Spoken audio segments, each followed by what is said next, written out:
Estudo salmos aleatórios, Salmos 119, do versículo 73 ao 80, parte 10, letra Iude. As tuas mãos me fizeram e me formaram. Dá-me inteligência para entender os teus mandamentos. Os que te temem alegram-se quando me viram, porque tenho esperado na tua palavra. Bem, eu sei, Senhor, que os teus juízos são justos e que, segundo a tua fidelidade, me afligiste. Sirva, pois, a tua benignidade para me consolar, segundo a palavra que deste a teu servo. Venham sobre mim as tuas misericórdias para que viva, pois a tua lei é a minha delícia.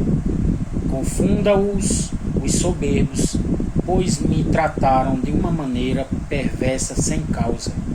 Mas eu meditarei nos teus preceitos. Volte-se para mim os que te temem e aqueles que têm conhecido os teus mandamentos, teus testemunhos. Seja reto o meu coração nos teus estatutos, para que não seja confundido. A letra Iude é a 10ª letra do alfabeto hebraico, como um pequeno ponto ou apóstrofo.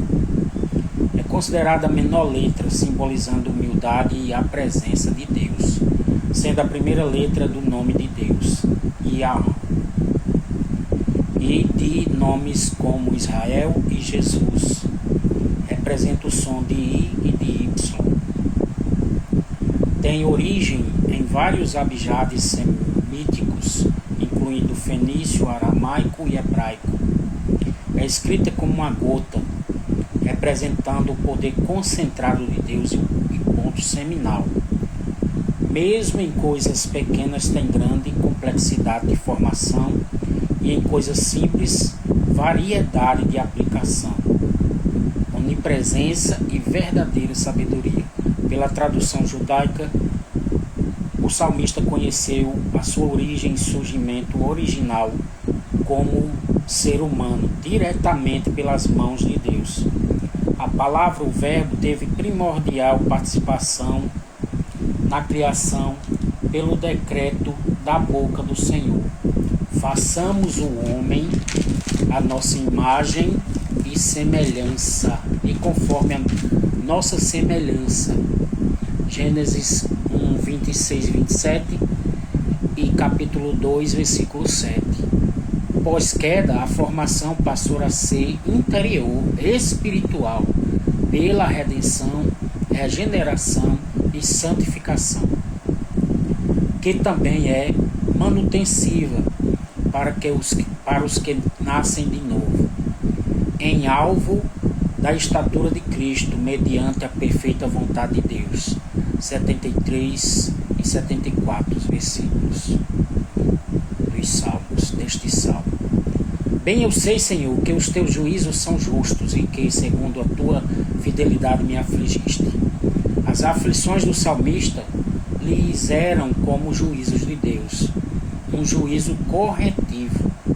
Aflições podem ser por ordem e efeito de transgressão e como por opressão de pecadores ou situações que ocorrem no mundo.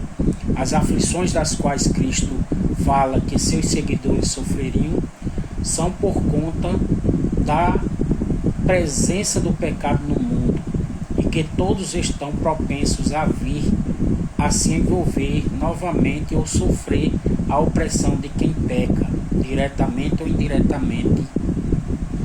Os efeitos. O que descobri é tão somente isto, que Deus fez o homem reto, mas ele se meteu em muitos problemas. Eclesiastes 7:29. Justiça de Deus que ainda não ocorrendo, o arrebatamento e, consequentemente, os corpos transformados de fato. Enquanto estivermos no mundo, a batalha contra o pecado persiste, como também a oportunidade do pecador ser perdoado e salvo de seus pecados. Inclusive, Cristo, o advogado, para a absolvição tanto do pecador que persiste no pecado, como do cristão que combate a natureza pecaminosa e a velha natureza. E o consolo da parte de Deus é que temos o Consolador enviado por Cristo como ajudador nesse restante de jornada na consumação, até a consumação dos séculos.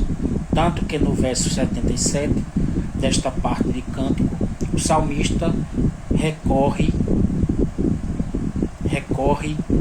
que as misericórdias venham sobre ele, não como para quem esteja em prática recorrente de pecado, mas de acompanhá-lo na jornada de sua vida espiritual e terrena.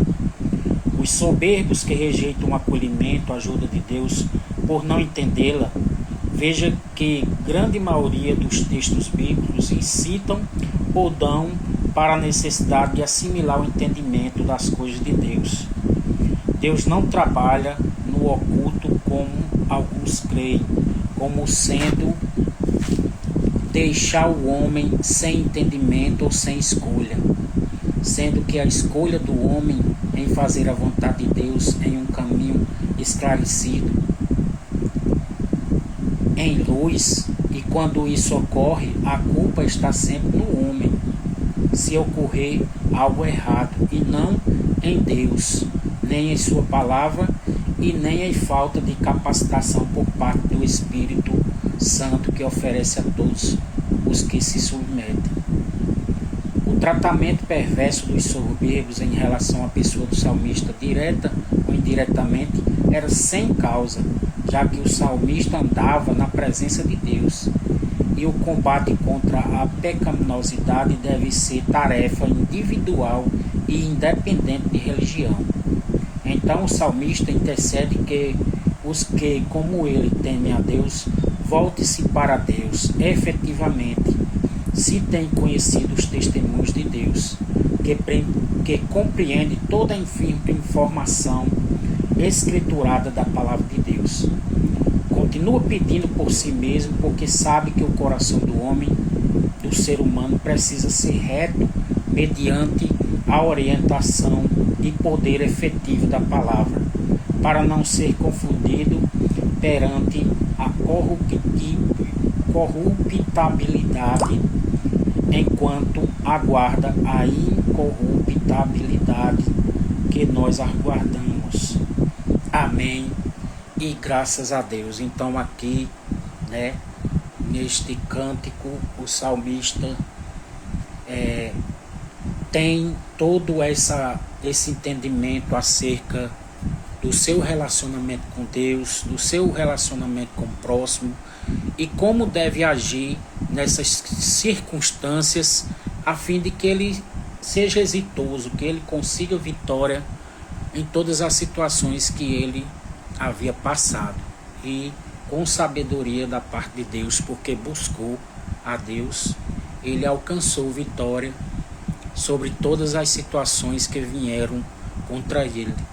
E assim será conosco também quando nós estivermos obedientes à palavra, agindo na fé e usufruindo de tudo que Deus nos proporciona espiritualmente e terrenamente, de forma sábia e prudente, para que seja glorificado o nome de Jesus. O importante é que nós vivamos para glorificar o nome de Jesus. Que Deus abençoe a todos poderosamente, em o nome do Senhor. Amém.